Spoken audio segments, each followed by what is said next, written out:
실화사연 재미있게 듣고 있는 구독자입니다. 스트레스가 사람에게 만병의 근원이라고 하잖아요. 나이 40살이 넘어가면서부터 계속 떨어지는 체력 때문에 사는 게 후달리는데 정말 믿었던 사람에게 배신까지 당하고 나니 스트레스가 극에 달했어요.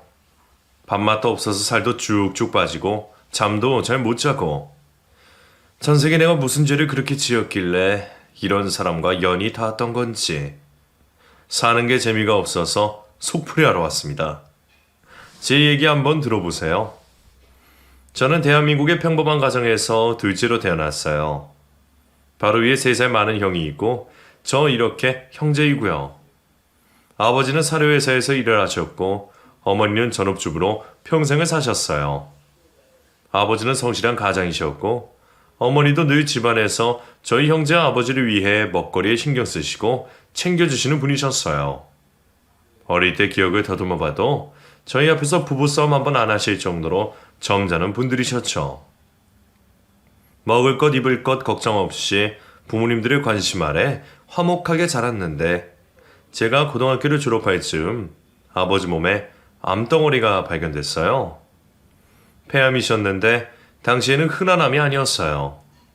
담배를 태우시긴 했지만 그걸로 암이 생길 줄은 꿈에도 몰랐죠. 다행히 악성이 아니라 항암 치료 후 아버지는 요양을 위해 시골에 내려가 사시게 됐어요. 악성이 아니었지만 암덩어리를 떼어내야 했기에 아버지 가슴에 갈비뼈를 하나 도려내고 폐의 일부분도 절제를 하게 됐어요. 때문에 늘 숨이 차신 아버지는 운동 같은 건 꿈에도 꾸지 못한 채 일도 그만두시게 됐어요. 건강하실 때는 운동을 즐겨 하시던 분이 그 좋아하는 축구를 평생 할 수 없게 되셨으니 얼마나 힘이 드셨겠어요.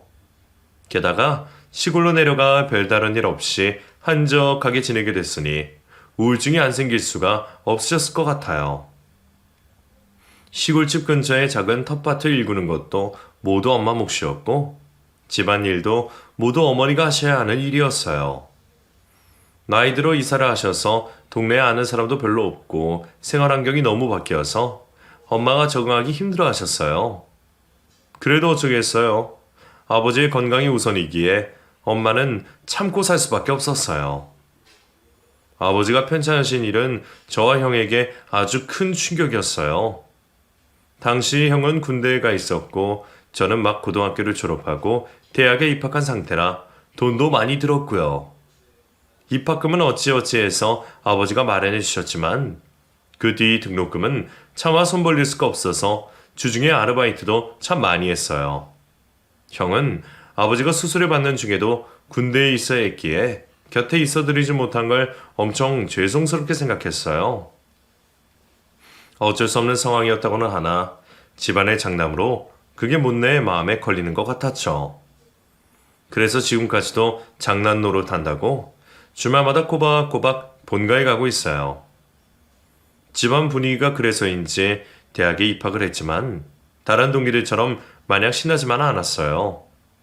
소개팅에 MT에 새내기라면 즐길 게 많았지만 당시 저에게 그런 것들은 사치로 느껴졌어요.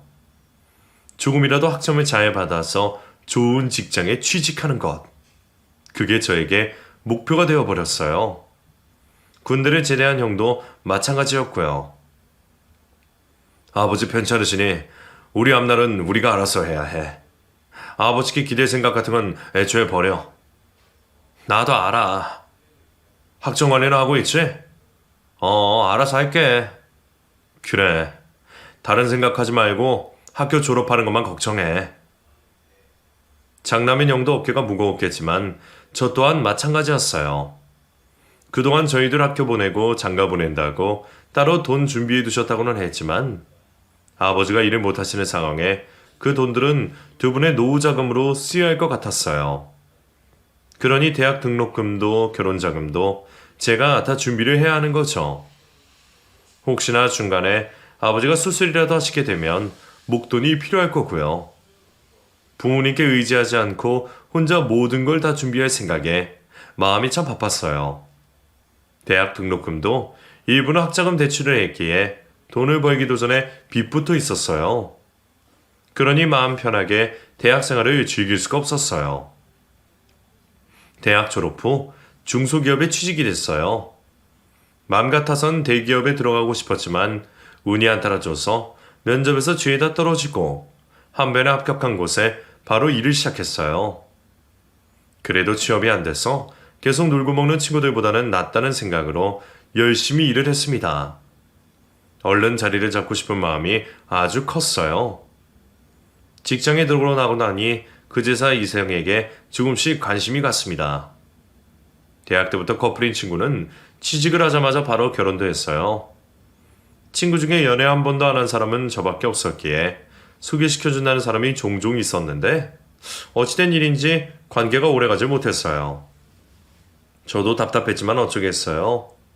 저를 싫어하는 사람을 억지로 붙잡아둘 수도 없고 저한테 문제가 있나 싶었지만 대체 뭘 바꿔야 하는지도 모르겠더라고요. 이번에도 잘 안 됐냐? 너는 소개팅하는 것보다 족족광이냐? 나도 몰라. 여자들이 싫다고 하는데 어쩌겠어.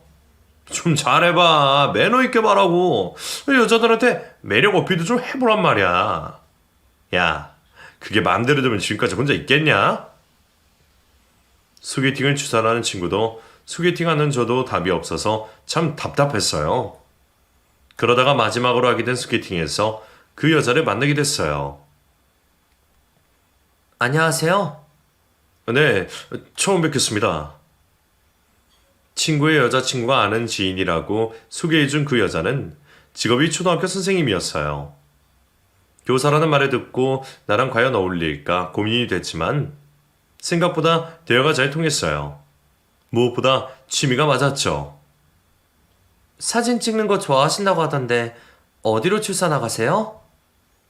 따로 동호회 활동을 안 해서 그냥 즉흥적으로 다녀요. 그냥 맘 내키면 움직이죠. 그러시구나. 저는 몇 달 전부터 출사 나가기 시작했어요. 확실히 자연광이 사진이 잘 나오는 것 같아요. 그렇죠. 언제 시간 되시면 찍은 사진들 보여주실 수 있어요? 네, 좋아요. 둘 다 사진을 너무 좋아했고 만나기 전부터 취미생활을 하고 있었기에 대화가 정말 잘 통했어요. 그 여자보다는 제가 사진 쪽으로 아는 게 더 많아서 알려주는 것도 재미있었고요. 사진을 어렸을 때부터 좋아했는데 아버지가 편찮으신 다음엔 잘 찍지 않았어요. 그러다가 취업을 하면서 다시 손에 들었는데 워낙 좋아하던 거라 그런지 사진에 더 애정이 생긴 상태였어요. 저희는 사진을 핑계로 자주 만나게 되었고 서서히 서로에게 빠져들었었어요. 그러다가 연애 2년 만에 결혼식을 올리게 되었어요.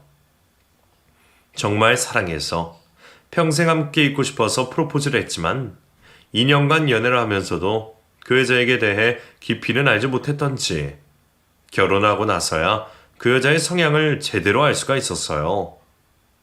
결혼 준비를 하면서부터 자주 싸웠는데 그래서 결혼하고 신혼 초에는 맞춰가고 산다며 제법 고생을 했어요. 보통은 신혼에 깨소금이 쏟아진다고 하잖아요. 저는 그런 게 하나도 없었으니 분위기가 어땠는지 예상이 되시죠? 이해가 도통되지 않아도 여자 붙들고 싸우는 것도 우습고 해서 제가 져주며 비를 맞춰줬어요. 제 딴에는 싸우기 싫어서 그렇게 한 건데 그게 제 실수였어요. 자기 마음대로 하는 성질을 저희 본가에 가서도 그래도 하는 겁니다. 워낙 시댁에 가는 걸 불편해해서 본인 뵈러 자주 가지도 못했어요. 한 달에 한 번 갈까 말까였고 부모님 생신이나 명절은 당연히 가는 거잖아요. 본가에 갈 때마다 그게 부부싸움의 원인이 되기도 했어요. 당신 정말 너무한 거 아니야? 우리 부모님 보는 게 그렇게 싫어? 당신도 우리 집에 있으면 불편해하잖아. 그래, 나도 불편해. 하지만 장인 장모님 앞에서 티나게 굴지는 않아. 그럼 어쩌란 말이야. 오래 있기 싫은데. 시댁에 가는 걸 싫어하고 자기 맘대로 살려고 하는 이 여자. 그럴 거면 혼자 살지 왜 저랑 결혼을 한 걸까요? 본가에 가기로 하면 벌써 하루 전부터 있는 신경질 없는 신경질 다 부리고 이왕 갔으면 며느리로서 부모님께 좀 잘해드리고 있다 오면 되는데 집에 언제 가냐고 저를 달달 볶고 진짜 괴롭더군요. 결혼한 지 얼마 되지도 않았는데 헤어지고 싶다는 생각이 들 정도였어요. 한 번은 저희 엄마한테 너무 버릇없이 말을 하길래 제가 뭐라고 했거든요. 그런데 그게 서운하다며 아버지도 계신데 저에게 큰 소리로 따지는 겁니다. 결국 그날 혼자 먼저 집에 가버렸어요. 그 꼴을 보고 있는 시부모인 두 분이 얼마나 마음이 힘드셨겠어요. 엄마, 아버지, 죄송합니다. 아무래도 제가 결혼을 잘못한 것 같아요. 그런 소리 하지 말어. 부부 인연을 맺는 게 쉬운 건지 아니? 올라가서 잘 타일러봐. 원래 부부라는 건 맞춰 살아가는 거야. 그래, 너무 신경 쓰지 말고. 그렇다고 화내지도 말고 달러봐. 죄송해요, 아버지. 부모님은 서운한 마음이 크실 텐데도 내색하지 않으셨어요. 오히려 집에 가서 잘 달래주라면서 저희 부부관계를 더 신경 쓰셨어요. 힘들면 안 와도 된다는 말씀도 하시는데 진짜 자식으로서 너무 죄송했어요. 형을 볼 면목도 없었고요. 부모님을 안심시켜드리고 나오면서 집에 가서 단판을 지어야겠다고 생각했어요. 잘못된 인연이면 서로가 더 힘들기 전에 싹을 끊어내는 게 맞다 싶었거든요. 아무리 결혼을 한 사이라도 안 맞는데 억지로 붙어 살 이유가 뭐가 있나 그런 생각이 들었어요. 씩씩거리면서 집에 들어갔더니 그 여자가 소파에 앉아 있었어요. 얘기 좀 하자고 앉았는데 저에게 뭔가 불쑥 내미는 겁니다. 뭔가 싶어 자세히 봤더니 임신 테스트기였어요. 나 임신했어. 뭘 했다고? 보면 몰라? 나 임신했다고. 임신했다는 말에 저는 말문이 막혔고 헤어지겠다는 결심은 수포로 돌아갔어요. 더 이상은 같이 못 살겠다는 저의 생각은 송두리째 사라졌어요. 제 인생의 자식은 처음이잖아요. 그동안 결혼하고 그 여자의 서운하고 화가 났던 기억들이 아이가 생겼다는 말에 모두 사라지고 저에게는 태어날 아이 생각만 가득하게 됐어요. 저도 그때 알았어요. 저에게 남다른 부정이 있다는 것을요. 그때부터 저의 모든 신경은 아이에게 집중이 됐어요. 그 여자가 임신을 하고 나서 저희는 부부싸움을 하지 않게 됐어요. 그 예민하고 신경질적인 여자가 성질이 바뀐 것도 있지만 저 또한 모든 걸 그러려니 넘어가게 되더라고요. 무엇보다 임신한 몸이라 제가 맞춰준 것도 있었고요. 저희의 임신 소식을 들은 엄마는 저희가 부부가 될 인연이 한가 보다 하시며 축하해 주셨어요. 그리고 아내에게 더 잘해주라며 신신당부하셨고요. 뱃속의 아이가 커가는 걸 볼 때마다 정말 기뻤습니다.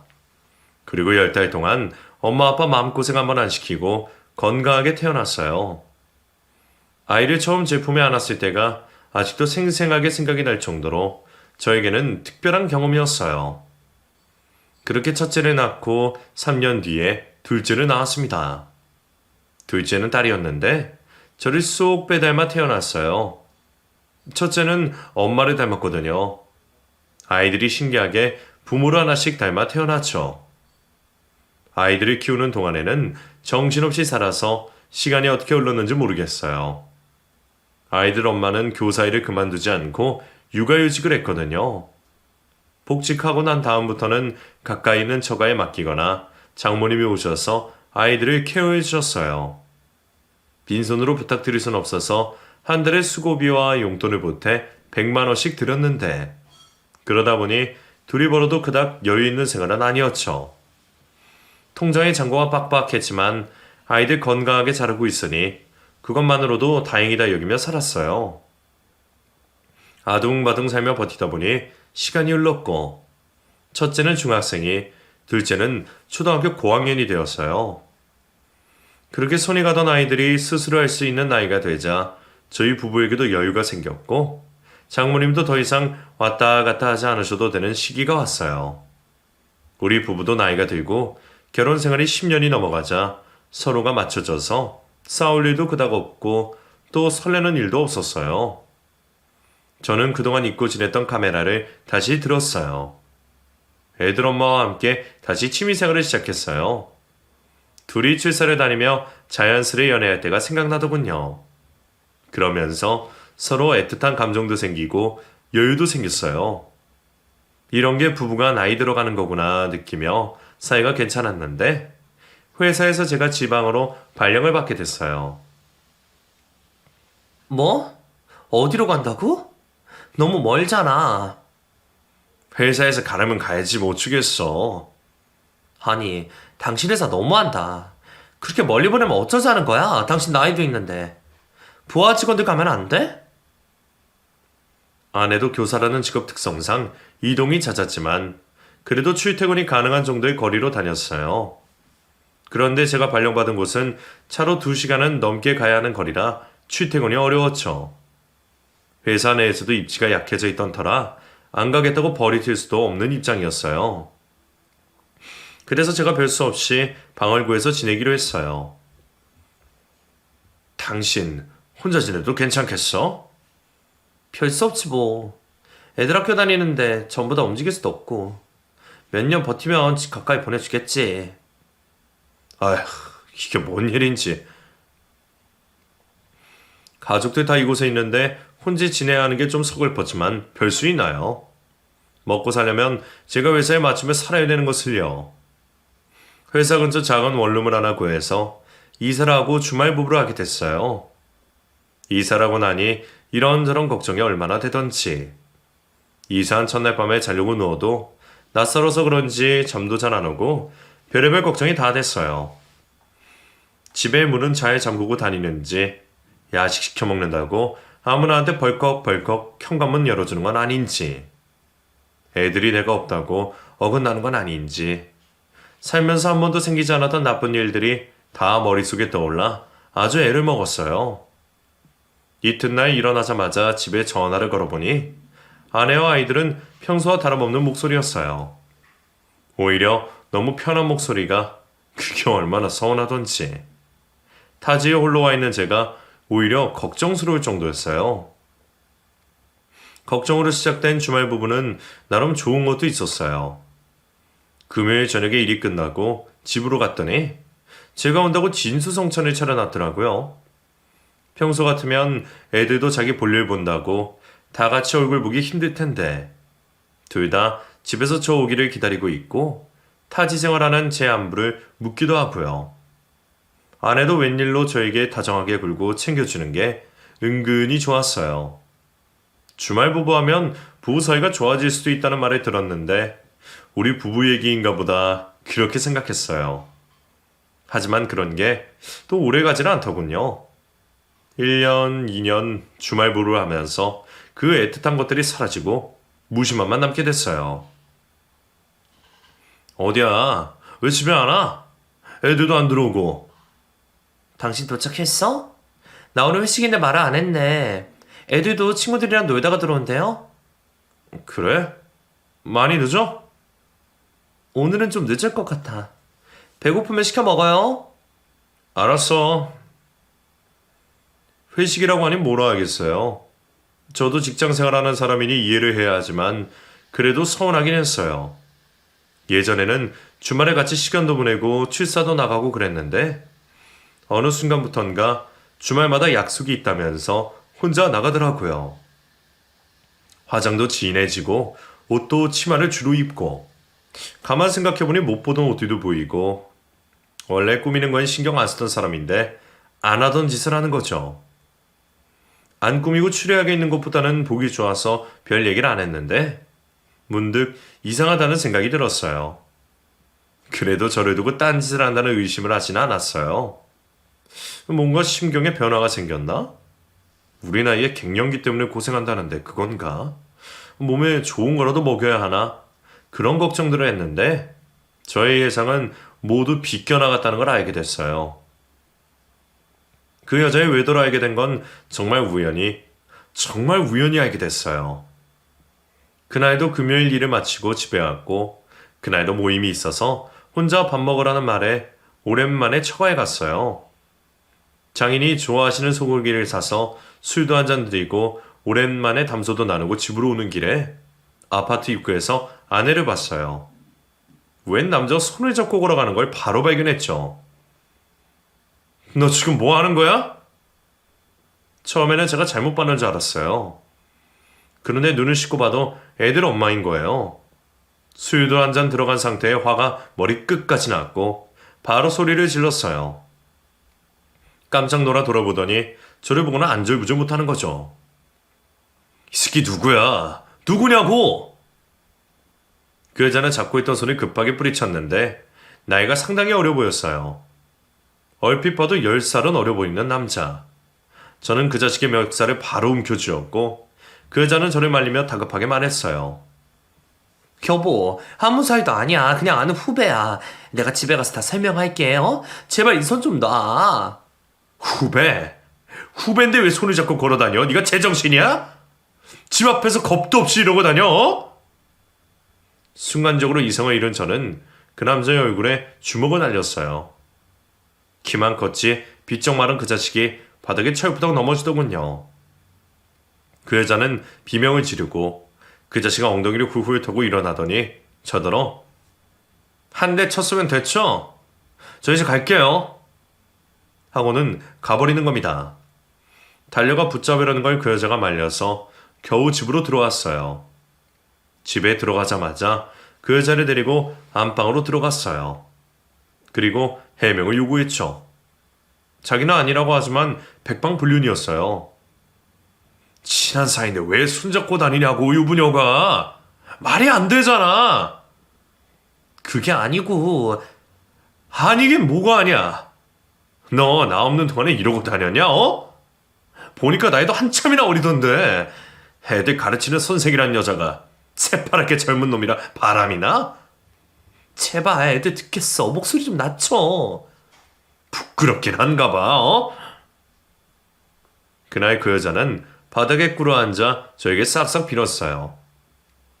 얼굴은 눈물 때문에 화장이 다 번져선 흐르는 콧물도 제대로 닦지 못하고 울고 있는데 꼴이 참 가관이 아니더군요. 바람 피웠다는 걸 확신했을 때 진짜 헤어지고 싶었어요. 이런 여자 내가 왜 참고 살아야 되나. 한 번이 무섭지 또 바람 피우지 말란 법이 어디 있나. 그런 생각이 들어서 미치겠더라고요. 그런데 차마 애들이 눈에 밟혀서 그럴 수가 없었어요. 그 여자도 한 번만 봐달라고 사정사정을 하는데 모질게 굴지를 못해서 기회를 주기로 했죠. 그 일이 있고 한동안 주말에도 집에 가지 않았어요. 이혼을 안 한다고는 했지만 그 얼굴을 보고 싶지가 않았죠. 그 여자를 보고 있으면 자꾸만 어린 놈이랑 시시덕거리는 게 생각이 나서 견딜 수가 없었어요. 아이들 생각하면서 마음을 달래려고 애를 썼어요. 잡생각이 자꾸 들어서 운동도 시작하고 술도 마셔보고요. 하지만 뭘 해도 제 마음이 편하진 않았어요. 정말 많이 괴로웠습니다. 그 여자가 바람을 피운 건 우리 둘만 알고 있는 채 시간이 흘렀어요. 저는 다시 발령을 받아 집으로 돌아왔고 가족과 함께 살게 됐어요. 떨어져 있던 가족이 다시 모였지만 예전과 같은 분위기는 아니었어요. 저와 그 여자 사이는 예전으로 돌아갈 수가 없게 됐죠. 그래도 아이들 앞에서는 조심했어요. 애들도 눈치가 있어서 우리가 어색한 걸 알았기에 서로가 조심스러워하는 분위기가 됐어요. 저는 그런 상황이 너무 답답했습니다. 이미 끝난 일인데 원망을 쏟아낼 수도 없었어요. 그래서 답답한 마음을 풀어내고자 친한 친구에게 속을 털어놓게 됐어요. 뭐? 재수씨가 뭘 했다고? 진짜야? 그래, 내가 없는 일을 말하겠냐? 와, 너 성인군자 아니냐? 어린 놈이랑 바람난 와이프를 한 입을 덮고 어떻게 사냐? 내가 살고 싶어서 사냐? 애들 때문에 그러지? 야, 재수씨 그렇게 안 봤는데 과감하다. 사람 겉모습 보고 모르는 거야. 나도 인생 공부 톡톡히 했다. 친구에게 맥주 한잔 하면서 털어놨더니 좀 살 것 같았어요. 워낙 친한 친구라서 저 대신 그 여자 욕을 금신해주는데 대리만족 느껴지더라고요. 원래는 자기 와이프 욕하는 친구를 싫어해야 정상이잖아요. 그런데 그 욕을 들으면서 속 시원했다니 제 결혼 생활이 정상이 아닌 거죠. 아이들이 대학에 들어갈 때까지는 버티자는 마음으로 지냈어요. 아직까지는 대한민국에서 대학이 중요한 일이니 아이들 장래를 위해서 그래야 한다고 마음먹었죠. 그리고 그 여자도 저에게 들킨 이유로 조심스럽게 행동하니 그때까지는 이렇게 버틸 수 있다고 생각했어요. 그런데 사람 마음이라는 게 참 모르는 것 같아요. 그렇게 믿어달라고 했던 여자가 또 허튼 짓을 할 줄은 정말 몰랐거든요. 그 일은 제가 다시 발령으로 주말 부부를 하게 됐을 때 벌어졌어요. 집으로 온 지 얼마 되지도 않았는데 다시 지방으로 발령이 난 겁니다. 이번 발령은 정말 찜찜했어요. 한 번 일이 있었기에 더욱 집을 비우면 안 된다는 생각이었고요. 발령을 재고해달라고 했더니 그만두라는 말에 어쩔 수 없이 정말 어쩔 수 없이 지방으로 가야 했어요. 당신 출퇴근 되겠어? 왕복 4시간 거리를 매일 다니면 힘들 텐데. 할 수 있어. 괜찮아. 왜 그렇게 힘들게 살아? 그냥 거기에 방을 구하지. 내가 왜 이런지 몰라서 그래? 남의 속도 모르고 하는 그 여자의 소리에 버럭 화를 냈어요. 정말 내가 왜 이러는지 모르고 하는 소리인지 불안해서 집을 비우지 못하는 제 속내를 그렇게도 몰라주나 싶어 더 짜증도 났고요. 힘들 거라는 생각을 하며 지방으로 출퇴근이 시작됐지만 역시나 체력이 따라주지 못했어요. 아침 저녁으로 2시간씩 도로에서 시간을 보낸다는 거 진짜 많이 힘들거든요. 결국 집에 오는 길에 졸다가 큰 사고가 날 뻔하고는 별 수 없이 방을 구해야 했어요. 몸은 집과 떨어져 있었지만 저의 온 신경은 집에 가 있었어요. 정말 맘 같아선 집안에 CCTV라도 달아놓고 싶었지만 차마 그렇게까진 할 수가 없어서 설치까지 다 알아보고는 마음을 접었고요. 제가 생각해도 미친놈 같은 그런 집착이 저를 괴롭혔고 하루하루 마음이 편하지 않았어요. 그런 제가 불안해 보였는지 그 여자는 하루는 술상을 봐놓고 얘기를 좀 하자고 하더군요. 당신이 내가 못 믿어온 거 충분히 이해해. 하지만 이제는 좀 믿어줘. 자꾸 의심하며 사는 거 당신도 힘들잖아. 내가 왜 이렇게 됐는데? 누구 때문에 이러는데? 알아, 내가 잘못한 거. 정말 미안해.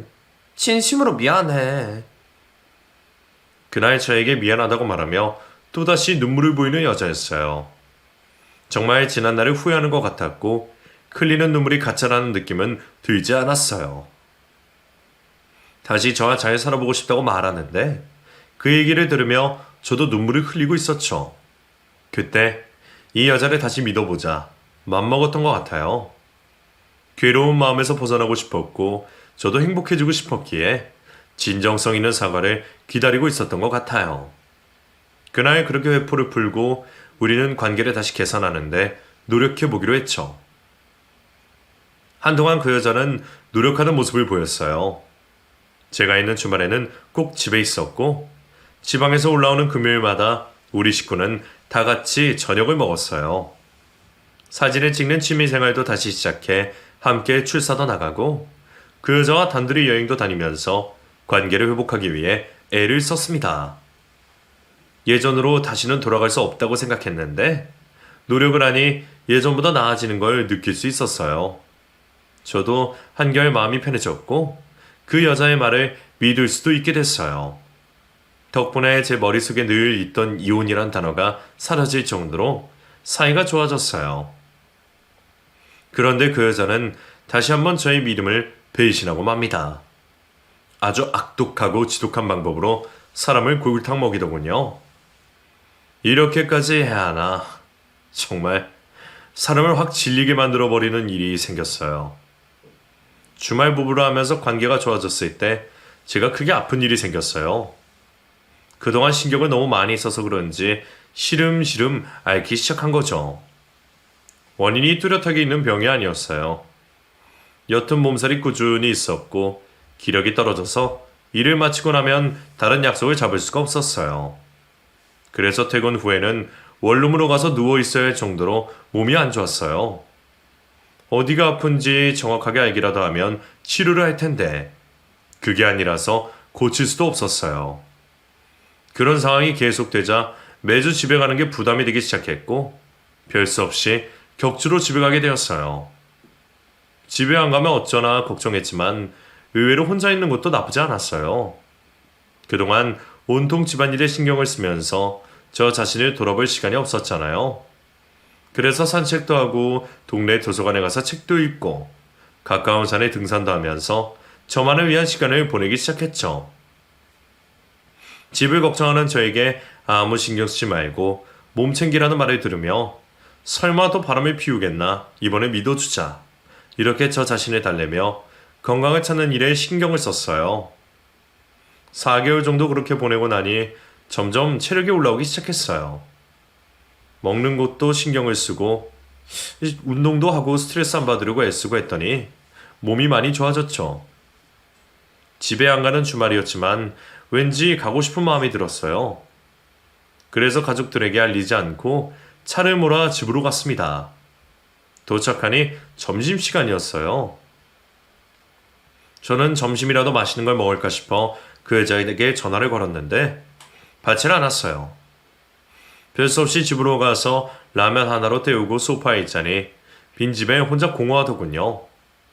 애들은 또 밖에 나가 있었고 아내도 외출해서 연락이 되지 않으니 심심했어요. 그래서 청소를 시작했어요.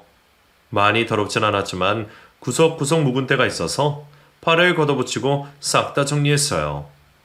다 정리를 하고 나니 해가 어둑어둑 지고 있었어요.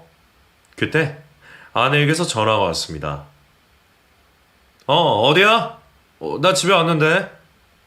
집에 있어요? 왜 연락도 없이? 오늘 친구들 모임이 있어서 나왔는데. 그래, 재밌게 놀다가 와. 애들도 오늘 늦어? 그런 거 같은데. 일찍 들어가라고 할게요. 좀 이따 봐요. 모임에 사람들이 많은지 시끌벅적한 소음이 들렸어요. 나이 들면서 저는 약속이 점점 줄어드는데 그 여자는 약속이 더 많아진 걸 같았죠.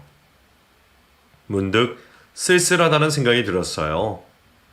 가족들 먹여 살린다고 바쁘게 살았는데 시간이 지나고 나니 혼자 덩그러니 남은 것 같더군요.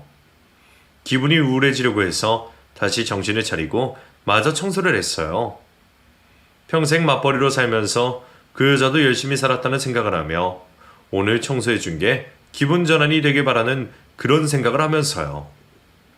다른 방들은 다 정리가 끝났고 안방 정리만 남은 상황.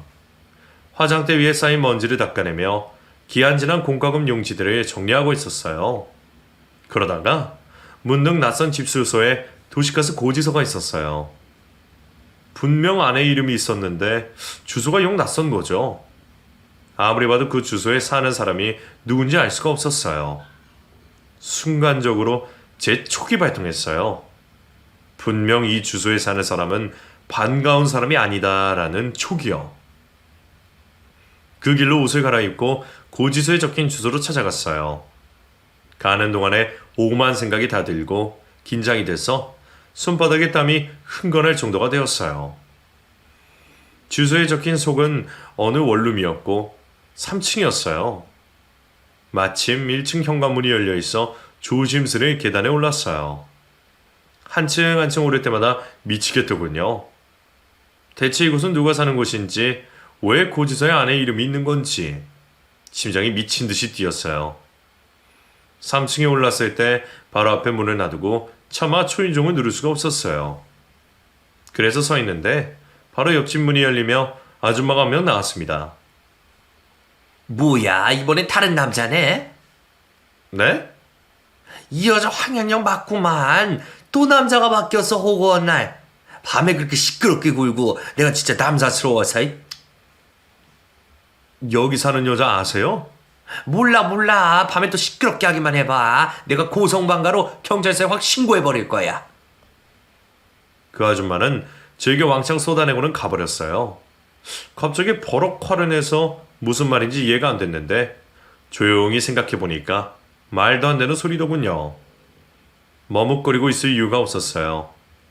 저는 초인종을 눌러댔어요. 띵동 띵동.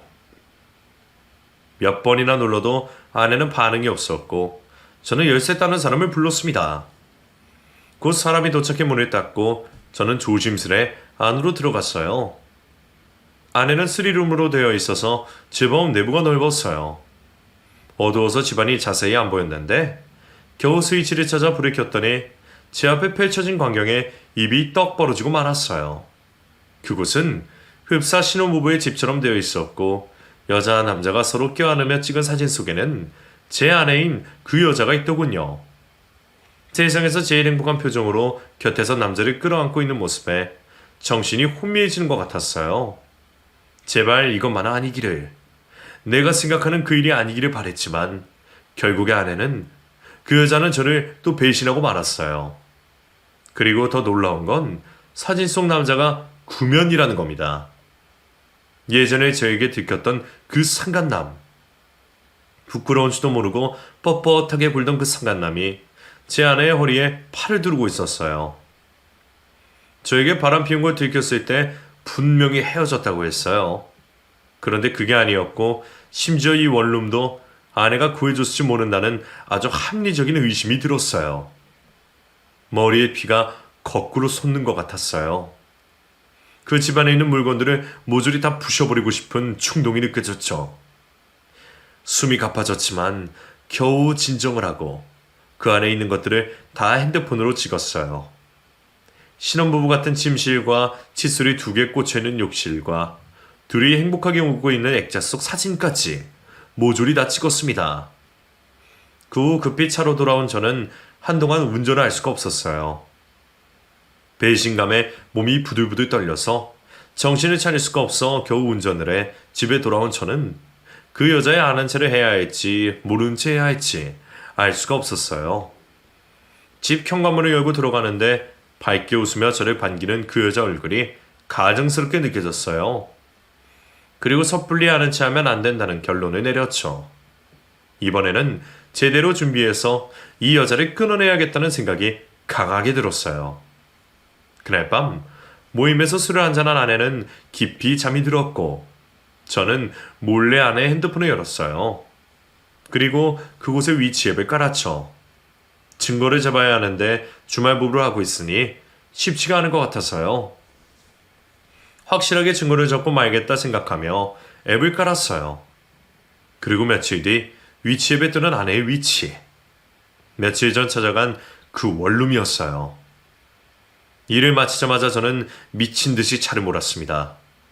입맛이 없어서 아침, 점심 모두 먹지 못했지만 배가 고픈지도 몰랐어요.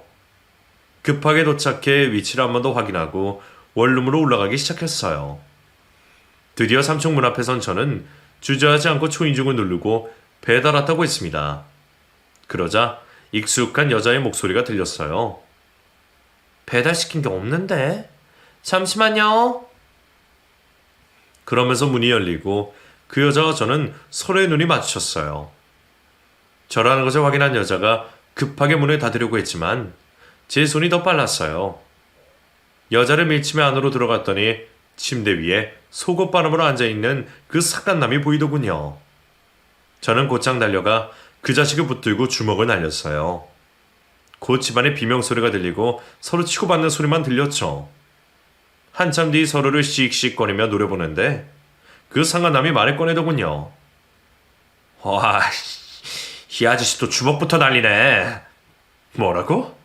너는 뭐가 그리 당당해, 어? 유부녀랑 놀아난 주제에 뭐가 그리 당당하냐고?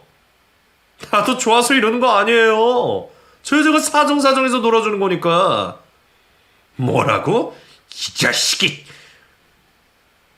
제가 다시 주먹을 쥐고 달려들려고 하자 상간남이 두 손을 들며 항복한다는 듯이 손짓했어요. 그러면서 옷을 주섬주섬 집어입더니 그 여자에게 다시는 연락하지 말라면서 집 밖으로 나가버리더군요. 상간남의 의외의 행동에 벙찐 건 그 여자였어요. 너 제정신이야? 하다 못해 두 집 살림이냐? 미안해. 미안하다고 말만 하면 다야? 나 이제 너랑 도저히 못 산다. 이혼 서류에 도장 찍어. 여보. 여보라고 하지도 마. 뻔뻔스럽게 어떻게 나한테 여보라고 해?